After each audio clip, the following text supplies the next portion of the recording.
Fired Up Pizza. Fired Up Pizza, located at 206 East Main Avenue in downtown Chewelah, offers craft beverages and brick oven fired pizza, including a variety of sandwiches, salads, pasta, and homemade soups.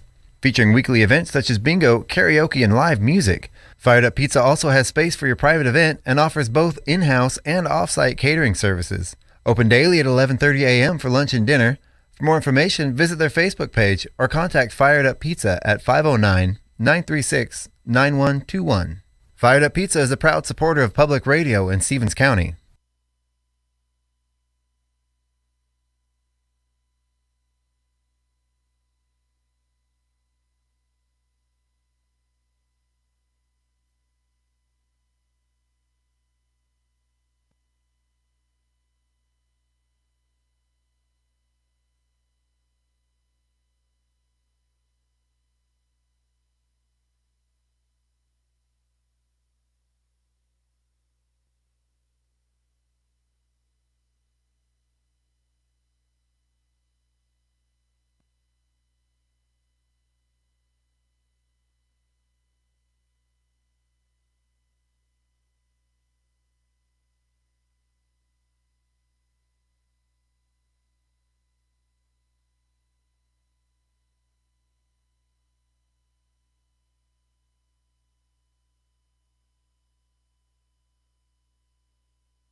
KCHW 102.7 FM and Park Avenue Players present Charles Dickens' A Christmas Carol, the tale of a miserly man who comes to realize the true spirit of Christmas.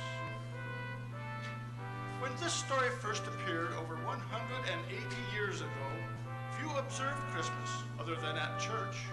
Few employers gave workers off for the holiday, and the jolly country celebrations of England's past were largely forgotten in the cities.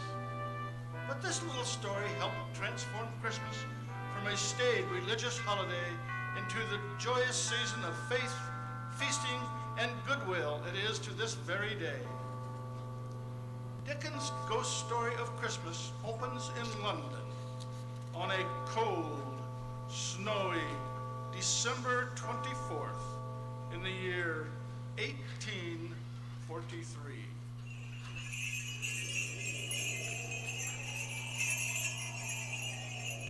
Once upon a time, of all the good days in the year, on Christmas Eve, old Scrooge sat busy in his counting house. Ebenezer Scrooge was a squeezing, wrenching, grasping, scraping, clutching, covetous old sinner, a hard-hearted miser, secret and self-contained, and solitary as an oyster, a morose and lonely man who consulted with nobody but himself. On this evening, the office of Scrooge and Marley was shrouded in cold, bleak, biting weather. But external heat and cold had little influence on Scrooge. No warmth could warm, no wintry weather could chill him, no wind that blew was bitterer than he. God rest ye merry gentlemen, let nothing do you stray. Remember Christ our Savior was born on Christmas Day to save us all from Satan's power. Merry Christmas! Humbug! Be gone, you miserable little beggars! Take your infernal Christmas carols and get away from my door! Sorry, sir. Merry Christmas, though, sir. Bah! And you, nephew, what right have you to be merry? You're poor enough.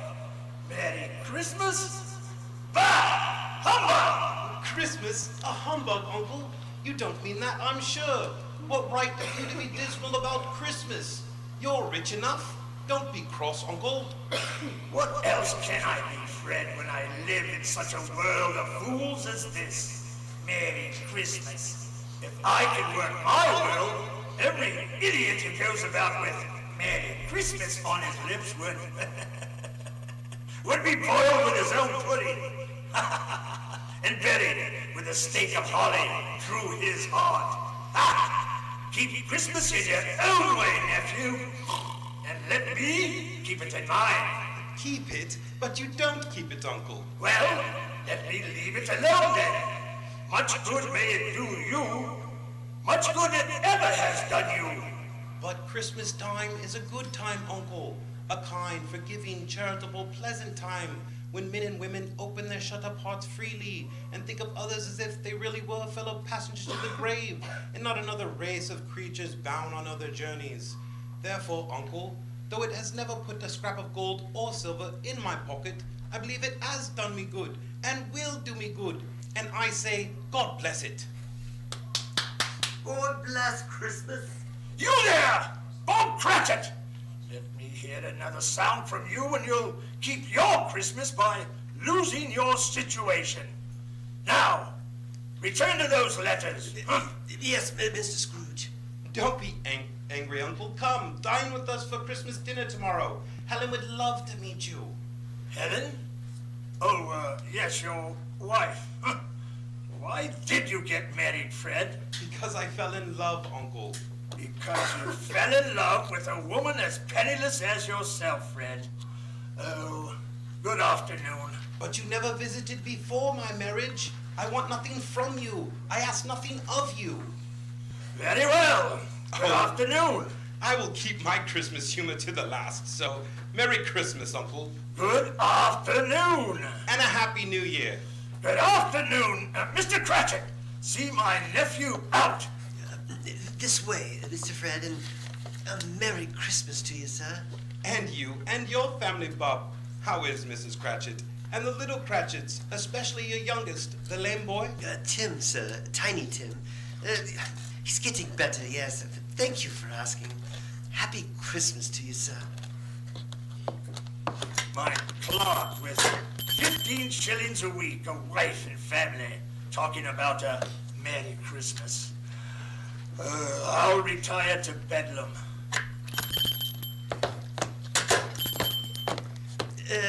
Due to see you, Mr. Good day, sir. Have I the pleasure of addressing Mr. Scrooge or Mr. Marley? Mr. Marley, my partner, has been dead these 7 years. In fact, he died 7 years ago this very night. I am Ebenezer Scrooge.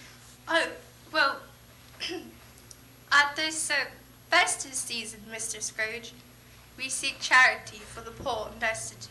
You see, many thousands are in want of common necessaries. Hundreds of thousands are in want of common comforts, sir. Are there no prisons? Plenty of prisons. And the union workhouses, are they still in operation? They are. I wish I could say they were not. The treadmill and the poor law are in full vigor then. Both very busy, sir. Oh! I was afraid that something had stopped them in their useful course. I'm very glad to hear it. Well, they scarcely banish Christian cheer, Mr. Scrooge. A few of us wish to buy the poor some meat and drink, and means of warmth.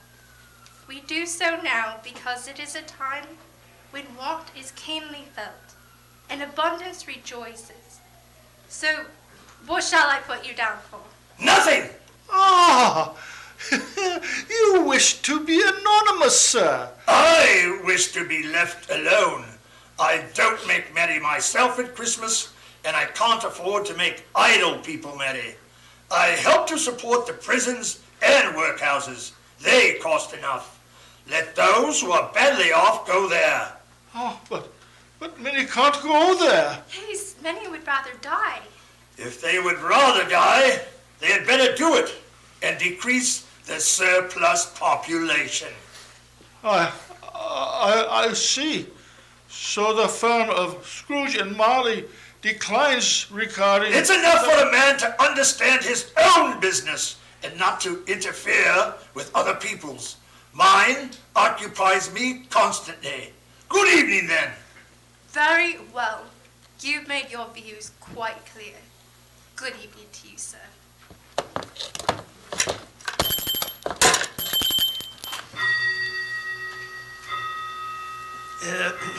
Mr. Scrooge, it's 7 o'clock, sir, and it is Christmas Eve. So? Oh, I suppose you'll want all day tomorrow, eh, Mr. Cratchit? If quite convenient, sir. It's not convenient, and it's not fair. If I were to dock you half a crown for it, you'd think yourself ill-used. I'll be bound, and yet you don't think me ill-used when I pay a day's wages for no work. But just once a year, sir. A poor excuse for picking a man's pocket every 25th of December. But I suppose you must have the whole day. Well, be here all the earlier the next morning, Mr. Cratchit. I will, sir, thank you. And Merry Christmas. Merry Christmas, indeed. Bah!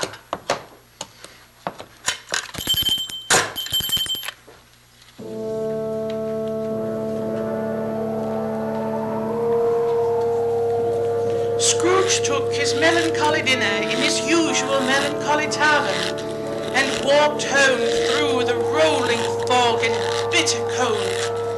He silently passed the urchins crowded round fires in the street, trying to keep warm. The icy Scrooge trudged along through the dark streets, but just as he reached the door of his dismal house, he thought he heard something calling. Ebenezer Scrooge! Ebenezer Scrooge! It was the voice of his long-dead partner, Jacob Marley, whose ghostly face appeared on the door knocker. Scrooge hurried inside, closed the door, and locked himself in. He double-locked himself in. He checked the sitting room, bedroom, lumber room, all as they should be. Nobody under the table, nobody under the sofa, nobody under the bed, nobody in the closet. Secured against surprise, Scrooge put on his dressing gown and nightcap and sat down before the fire to take his gruel. When suddenly,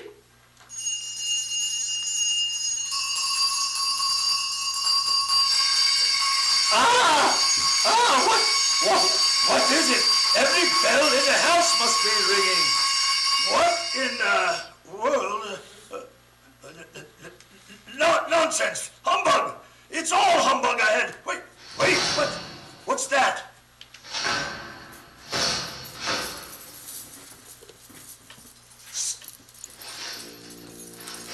Someone in the cellar! But the doors are locked. Double locked. Something is coming up the stairs. Closer. It's outside my door. It's humbug. I won't believe it.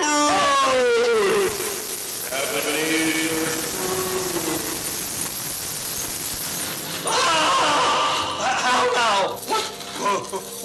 What do you want with me? Who are you? In life, I was your partner, Jacob Marley. You don't believe me, Scrooge? Why do you doubt your senses? Disorder of the stomach makes them cheats. You're not a good ghost. You're just a bit of bad beef, a blot of mustard, a fragment of an underdone potato. Ha! There's more of gravy about you than grave about whatever you are. Humbug, I tell you, humbug. Mercy, I believe you. I believe you. I must know. Dreadful apparition, why do you trouble me? Why do spirits walk the earth? Why come to me? It is required of every man that the spirit within him should walk around amongst his fellow men. And if that spirit goes not forth in life, it is in him to do so after death. Doomed to wander the world and witness what I cannot share, but might share, and turn to happiness. You are fettered, Jacob. Tell me, why? I wear the chains I forged in life, link by link. Your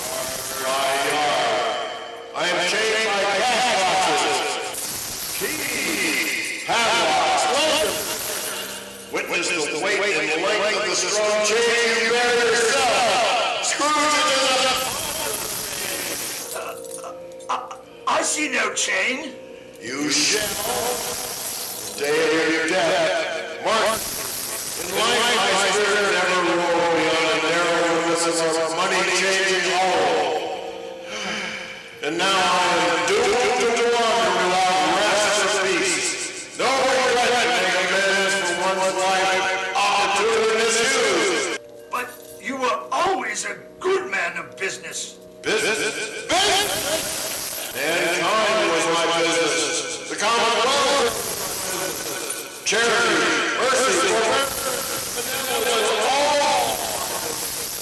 Only it is this time of the rolling year that I suffer most. I'm sorry for you, Jacob. Is there anything I can do? For me, it is too late. But I have come to warn you of a hope and chance of escaping my fate. You will be haunted by three spirits.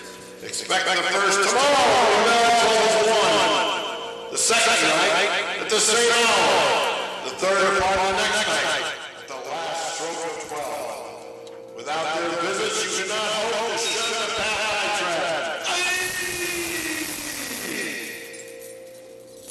Ebenezer, look out this window.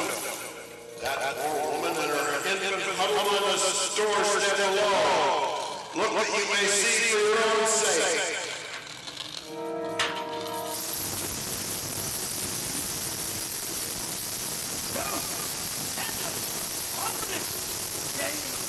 Just like those bells say, around the world with their tongues, on the America, bleeding their catching, their anguish. Why do these ghosts lament, Jacob? Why do they wail? They seek greater. They seek the good of humanity and want their power. Forever. They wail unceasing torture and remorse. Beware this cruel thing, Ebenezer. Beware. Beware.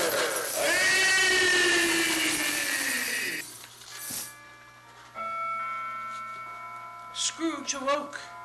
He was lying on his bed, still in his robe. Was Marley's visit a dream or not? He decided it was a dream and nothing more.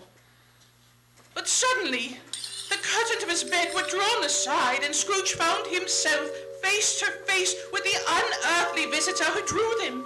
It was a strange figure, like a child, yet not so like a child as like an old woman. Ebenezer Scrooge? Are you the spirit whose coming was foretold? I am the ghost of Christmas past. Long past? You are past. I come for your welfare. Rise, Scrooge, and walk with me. What? Out the window, but I am mortal and liable to fall. Bear but a touch my hand upon your heart, and you shall be upheld in more than this. As the words were spoken, they passed through the wall and stood upon an open country road with fields on either hand. A little market town appeared in the distance with its bridge, its church, and winding river.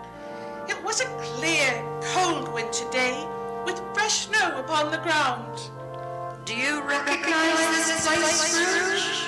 Good heavens! I was bred in this place. I was a boy here. Look!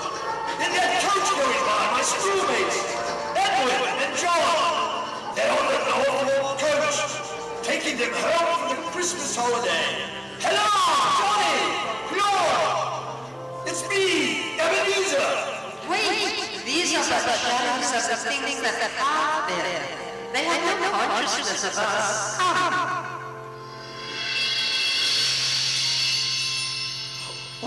Why, it's my old schoolhouse. Alas, it wasn't a place of learning, more like a prison. On Christmas Eve, the school is not quite deserted. A solitary child, neglected by his friends, is left there still.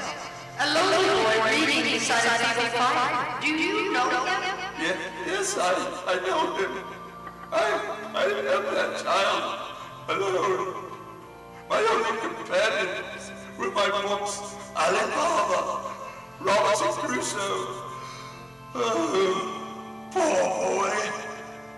Oh, I wish, but it's too late now. What is his letter, Scrooge? Oh, nothing. There was a boy singing a Christmas carol at my door last night. I should like to have given him something. That's all. Let us see another Christmas. Come. Why, it's me. Years later, but still away at this dismal school, alone on Christmas. Ebenezer? Ebenezer! Oh, it's Van, my sister, my beloved Van. Dear brother. I've come to bring you home. Yes, home. Home forever and ever. Father is so much kinder than he used to be that home is like heaven. We're to be together all Christmas long and have the merriest time in the world. Come with me. Let us go, Evie. This way. Your sister was always a delicate creature, whom a brother might have withered, but she had a large heart. She died a woman, but as I think, children, no? One child, my nephew, Fred. Oh, how he does resemble his mother. Come to another Christmas past, a celebration. Fezziwig's warehouse! I'm apprenticed here. Why, it's old Fezziwig. Bless his heart.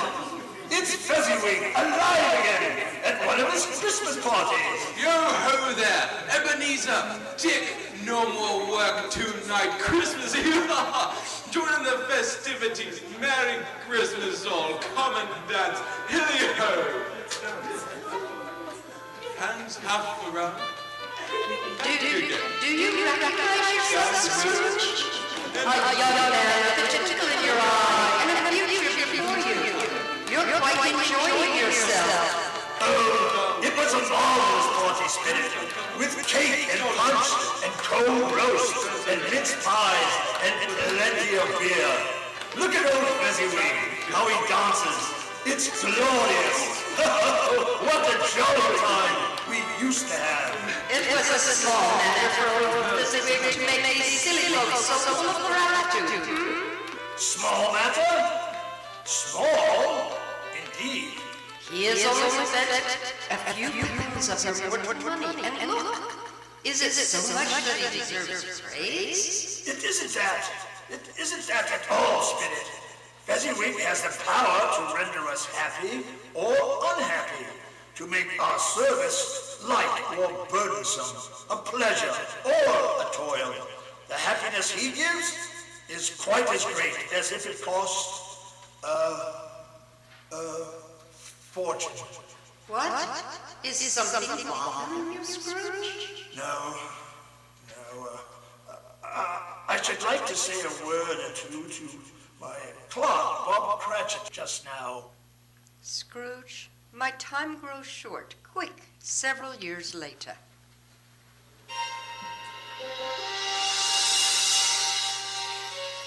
Ah, Belle! As beautiful as ever! A penniless girl who loved you, Scrooge. And I her. It didn't matter that she had no dowry. Oh, we were so happy together. Until your career with Jacob Marley came between you. As you gained, so you lost. Do you see yourself, Scrooge? You're older now, a man in the prime of life. Your face has begun to wear the signs of care and avarice. Your eyes are greedy, the eager, restless eyes of a miser. No, spare me this. Not this, Spirit. No. This music box is a beautiful gift, Ebenezer, but I realize I matter little to you, very little, to protect yourself from a hard and cruel world. You have become hard and cruel in response. I've tried to cheer and comfort you, but another idol has displaced me. What idol could ever displace you, Belle? You now worship a golden idol. I've seen your nobler aspirations fall off one by one. Oh, Ebenezer, you've become another man. I wanted security, success for you, Belle. I seek tenderness, not riches. Therefore, even though it is Christmas, I release you from our engagement with a full heart for the love of him you once were. No, Belle, don't. Dear Ebenezer, may you be happy in the life you have chosen. Belle, no. Spirit, show me no more. Why do you torture me? Remove me. I cannot bear it. Haunt me no longer. No longer. We would like to take this time to thank our sponsors, Valley Drug Company, Andy's Sandwich and Sports, Chihuahua Motel, RV Park, and Donavea LLC for sponsoring this show and helping make all this possible. We appreciate your support. Now, back to our presentation of Charles Dickens' A Christmas Carol.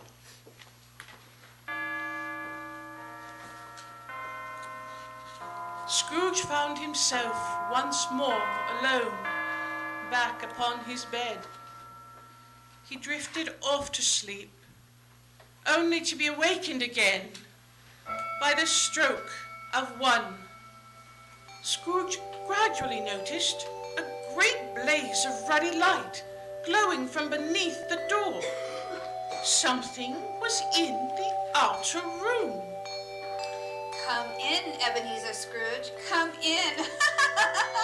He opened the door and beheld his own sitting room transformed. The walls and ceiling were so hung with living green that it looked a perfect grove. Around the blazing fire lay a feast of meats and fruits and seething bowls of punch. And there sat a jolly giant, glorious to see. She bore a glowing torch shaped like Plenty's horn and held it up, high up, to shed its light on Scrooge as he came peeping round the door. Come in and know me better, man. I am the ghost of Christmas present. You've never seen the like of me before. Oh, Spirit, conduct me where you will. I went forth last night on compulsion, yet learned a lesson which is working even now. Tonight, if you have aught to teach me, let me profit by it. Profit? Still, Scrooge? Well then, touch my robe. And instantly they were transported to the streets of London on a bright Christmas day. The shops were bustling with jolly people completing their errands or returning from church. The grocers, the poultry and fruit shops, all were busy and all a delight. Presently, Scrooge and the Spirit came to Camden Town, to a humble house on a humble street. This is the home of my clerk, Bob Cratchit, his wife and 6 children. Why are we here, Spirit? What has ever got your precious fathers in? And your brother, Tiny Tim? Oh, but here's Martha, Mother. Hurrah! Sorry I'm late, Mother. We'd had a deal of work to do and to finish up last night and clear away this morning. Well, never mind, so long as you are come. Sit ye down by the fire, my dear, and have a warm, Lord bless ye. No, Father's coming. Hide, Martha, hide. Father.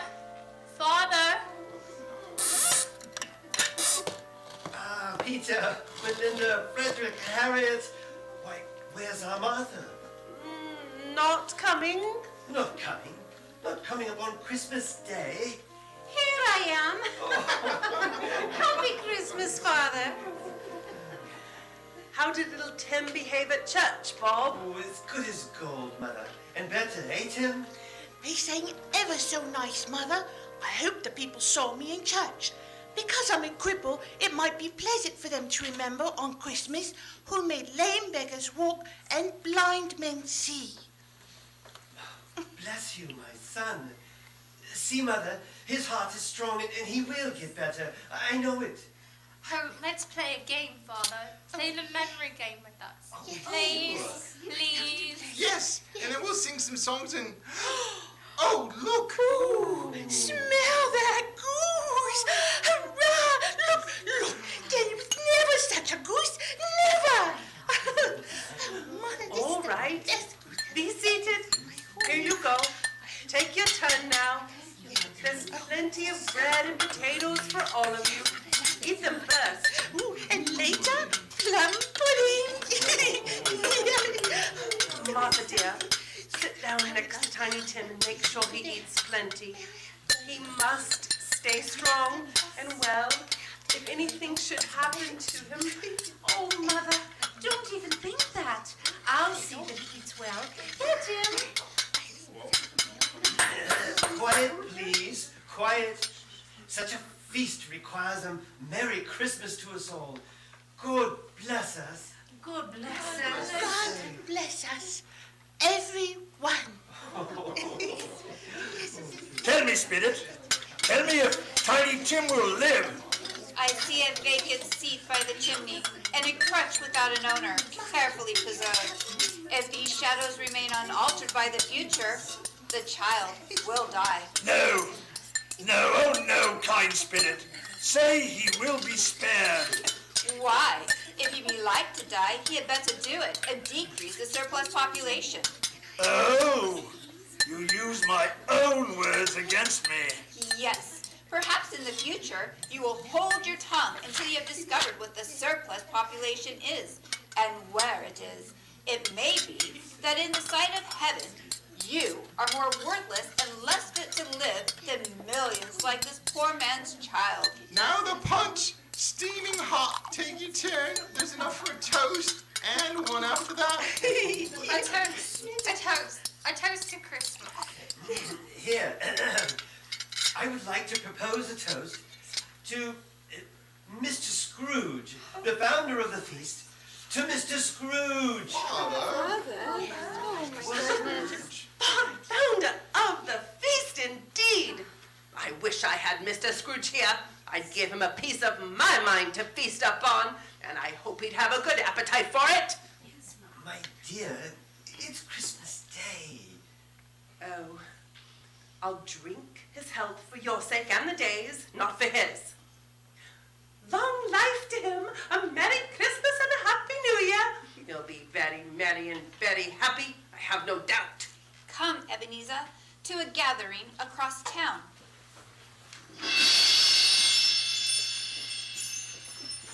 My nephew, Fred, his wife, Helen, and their many hungry friends.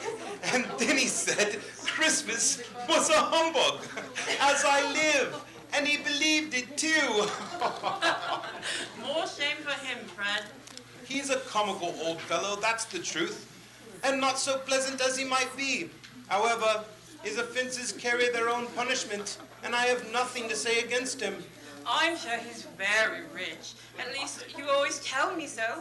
What of that, my dear wife? His wealth is of no use to him. He doesn't make himself comfortable with it. I have no patience with him. Well, I have. I'm sorry for him. I couldn't be angry with him if I tried. Who suffers by his ill whims? Himself. Always. I mean to give him the same chance every year, whether he likes it or not. Still playing blind man's buff? Oh, no, Topper, my fellow. Helen's sister knows you're cheating. I think. Oh, our furnishings? Let's play a forfeits. Wait. something, dear husband, and we have to find out what. All right. Quick now, ask away. Vegetable. No. Animal? Yes. A friendly animal? No. Disagreeable. Yes. Savage? Yes. Arts and growls? Talk? Yes to both sometimes. Lives in London, is in a menagerie. Yes and no. Walks the streets? Oh, yes. Horse? No. Then it's a bull. No. Tiger. No. A bear? No, but almost. I found it out, friend. I know today's. You do? What is it? It's your Uncle Scrooge. Yes, and he has given us plenty of merriment, I'm sure, so it would be ungrateful not to drink his health. Here is a glass of mulled wine ready, I'll hand the moment. So here, a Merry Christmas and a Happy New Year to the old man, whatever he is. He wouldn't take it from me, but he may have it just the same. To Uncle Scrooge! Come, Ebenezer. There is much more to see. Men who keep Christmas in their hearts. Come.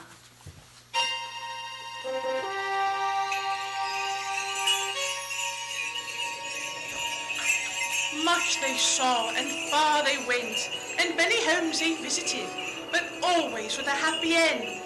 The spirits stood beside sick beds, and they were cheerful. On foreign lands, and they were close at home. By poverty, and it was rich.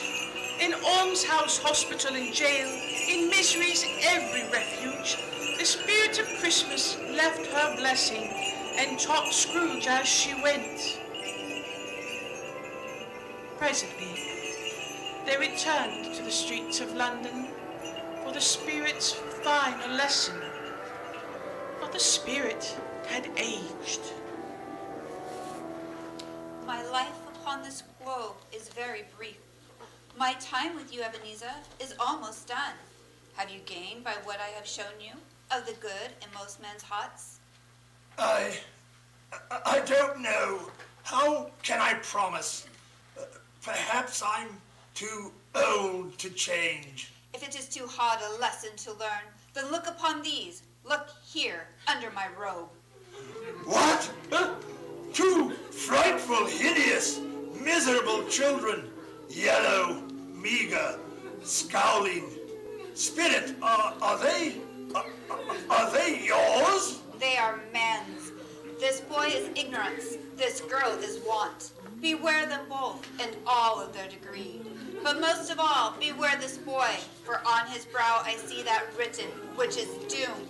Unless the writing be erased, without the spirit of Christmas to comfort them, narrow Puritanism and greed would release these wretched beings upon the world. But Spirit, have they no refuge or resource? Are there no workhouses? Are there no prisons? Are there no workhouses? Are there no prisons? Are there no workhouses? Are there no prisons? And with that, the ghost of Christmas present dissolved into the mist, and Scrooge stood alone upon the street. As the last stroke of midnight rang, Scrooge remembered the prediction of old Jacob Marley, and lifting his eyes, he beheld the third spirit, a solemn phantom, shrouded in black, draped and hooded, coming like a mist along the ground towards him. Am I in the presence of the ghost of Christmas yet to come?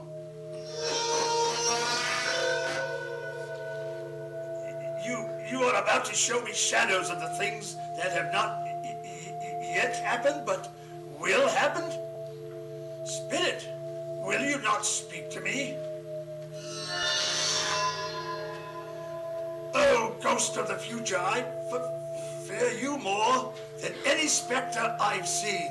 But as I know your purpose is to do me good, and as I hope to live to be another man from what I was, lead on.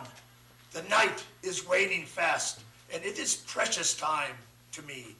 Lead on. Why, It's my accustomed corner at the Royal Exchange among businessmen. And here are my fellow merchants, as I have seen them often.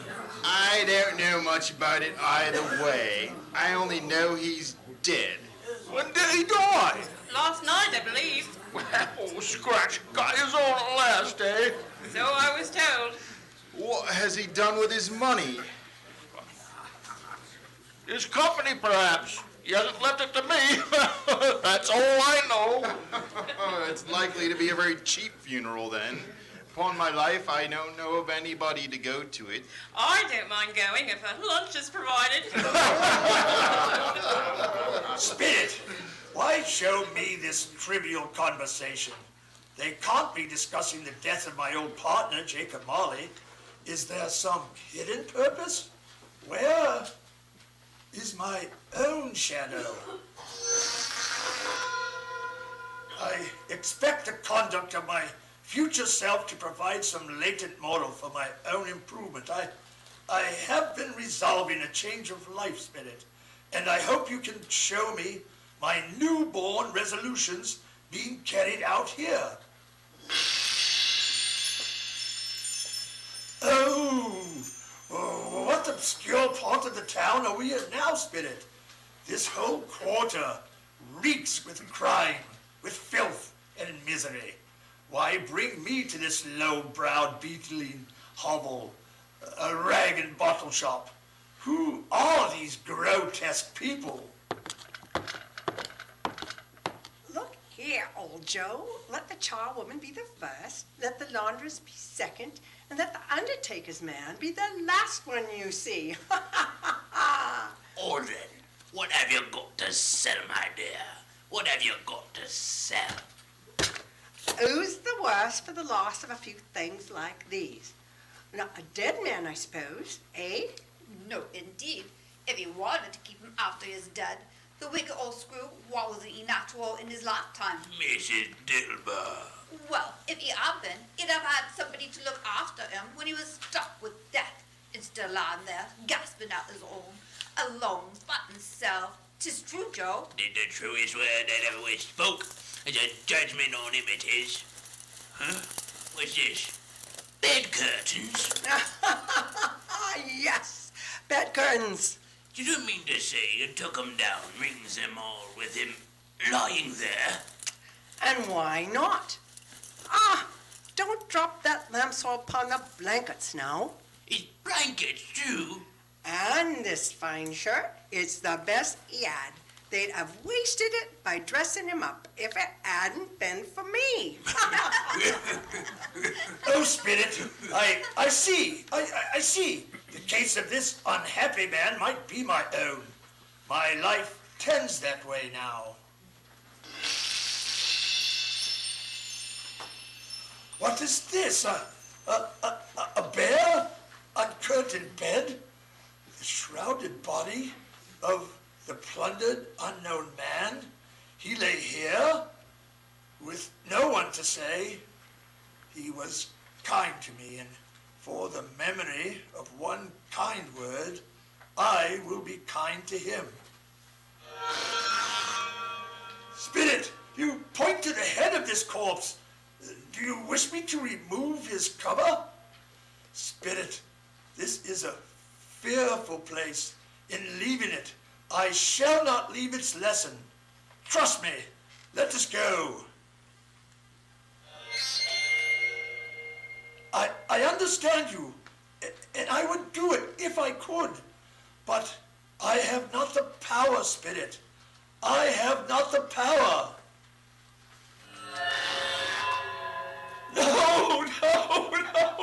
No, let me see some tenderness connected with the death. Oh, this dark chamber will forever be present to me.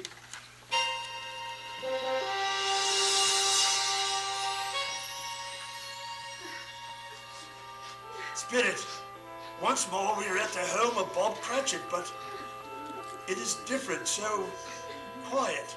What is it, Spirit? What kind of Christmas day is this? And he took a child and set him in the midst of them and answered, I say unto you that none but those who are as humble as little children shall enter into heaven. Whosoever shall receive one such little child in my name receiveth me. Stop, Peter. Stop reading. Oh, my son. My son. Tiny Tim. Mother, please don't cry. Father will be home soon. Don't let him know you've been crying. He's late tonight, Martha. When he had Tiny Tim on his shoulder, he would walk very fast. Very fast indeed.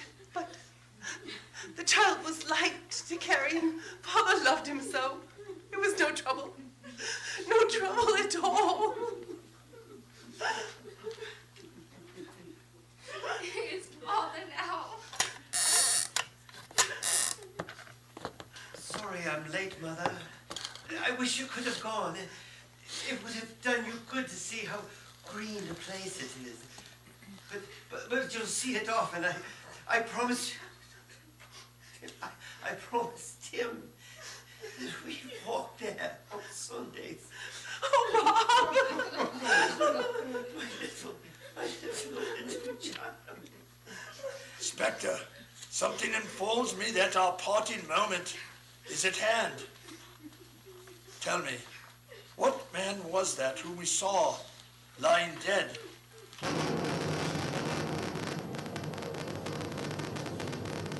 Spirit, where are we now? Oh, merciful heaven!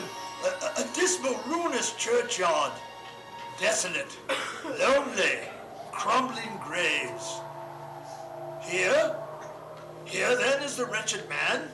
He lay underneath the ground. This grave? Before I draw nearer to that stone, tell me, Spirit, are these the shadows of things that will be, or are they the shadows of things that may be only? Spirit, that tombstone, what is written upon it? Wait, the name on the grave is Ebenezer Scrooge. Ebenezer Scrooge! No! No, Spirit! Why show me this? If I have passed all hope, am I to become like Jacob Marley, like the other cursed ghost, chained, wandering the earth forever? No, no! Spirit, hear me. I am not the man I was. Tell me that I may change these dreadful shadows. I'll honor Christmas in my heart. I'll try and keep it all the year. I'll live in the past, the present, and the future, and not shut out the lessons they teach. I pray, please, Spirit, that I may sponge away the writing on this stone. I beg you, I'll change. I'll change, I pray. I pray, I'll change. I'll change, please, please. I'll change. Why, what's this? My bedpost?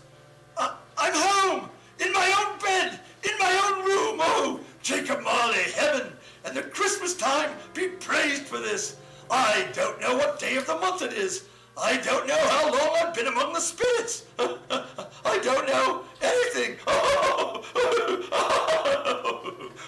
I'm light as a feather, as happy as an angel, as merry as a schoolboy, as giddy as a drunken man. Oh, glorious light, fresh air. Ah, the window. Why, Merry Christmas. Merry Christmas! And a Happy New Year, sir. Boy, what's today? What day is it, my fine fellow? Today? Why, it's Christmas Day, sir. Christmas Day, huh? Ah, I haven't missed it. Oh, the spirits have done it all in one night. Boy, do you know the poulterers in the next street at the corner? I sure hope I did. Do you know whether they sold the prize turkey that was hanging up there? What, the one as big as me? Lord, it's hanging there now. Is it? Ah, well, go and buy it. Walker. No, I am in earnest. Go and buy it and tell them to bring it here, that I may make a certain family. Scrooge sent the boy to buy the prize turkey and have it delivered to the Cratchit family as an anonymous gift. Then the new Ebenezer Scrooge dressed himself all in his best and got out into the streets of London. And by this time, people were pouring forth, and Scrooge regarded all with a delighted smile and hearty holiday greeting. Merry Christmas! Merry Christmas! By mere chance, Scrooge came upon the charity seekers he had dismissed yesterday, but today he apologized and made a large donation to their worthy cause, with many back payments included. He went to church, walked about the streets, watched the people hurrying to and fro.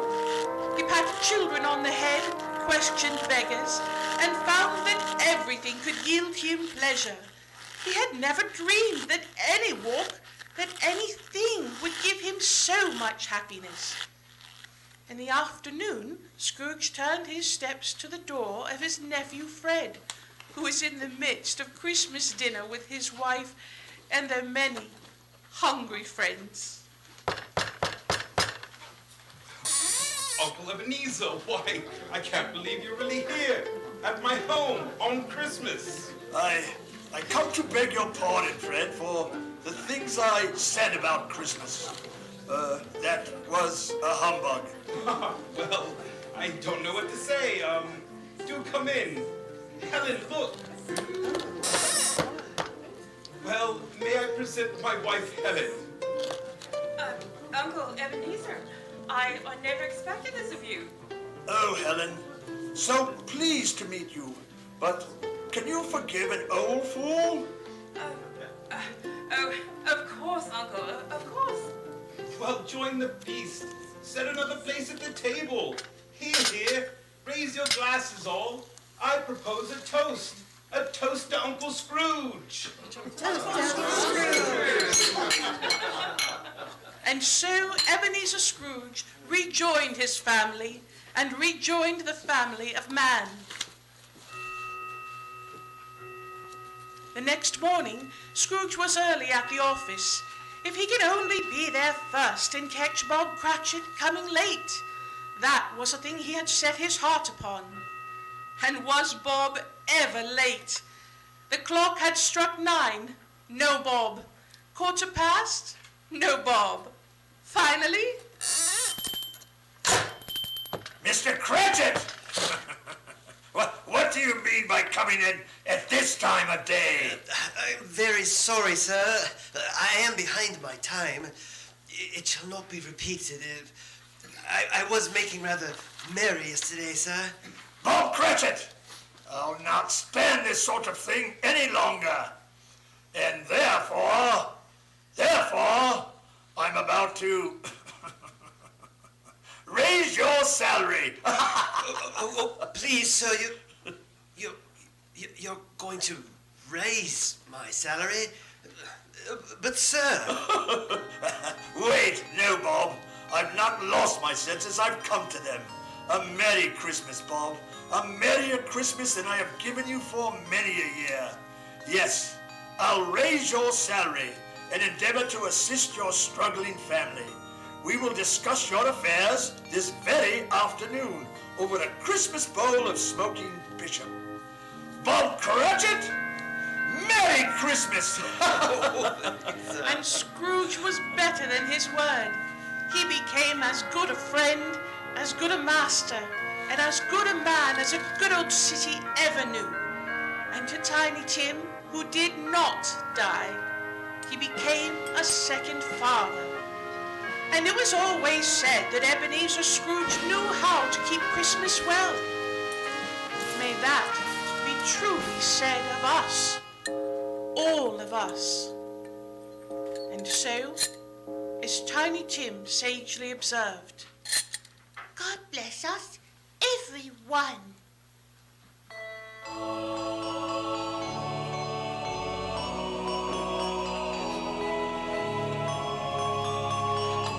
Ladies and gentlemen, all through our holiday playhouse, not a creature is stirring that doesn't wish our radio audience a Merry, Merry Christmas. This goes for all of us, from our Walla Walla vocalizers, Merry Christmas. From our sound effects crew and joyful noisemakers, Merry Christmas. You get the idea. From our director and engineer, Merry Christmas. And from our wonderful cast, Merry Christmas. This story was adapted for radio and scored by Anthony E. Palermo.